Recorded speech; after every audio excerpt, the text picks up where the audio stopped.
மத்திய பட்ஜெட் வருவாயின் முக்கிய செலவாக 21% மாநிலங்களுக்கான நிதி பங்கீடாக வழங்கப்படுகிறது.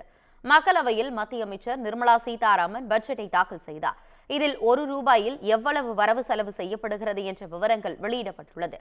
அதில் கடன்கள் மற்றும் பிற சொத்துக்கள் மூலமாக 27%, வருமான வரி மூலமாக 19%, ஜிஎஸ்டி மற்றும் இதர வரிகள் மூலமாக 18%, வர்த்தக வரி மூலமாக 17%, வரி அல்லாத ரசீதுகள் மூலமாக 9%, தொழிற்சங்க கலால் வரிகள் மூலமாக 5%, சுங்க வரிகள் மூலமாக 4%, கடன் அல்லாத மூலதன ரசீதுகள் மூலமாக 1% வருவாய் மத்திய அரசுக்கு கிடைக்கிறது.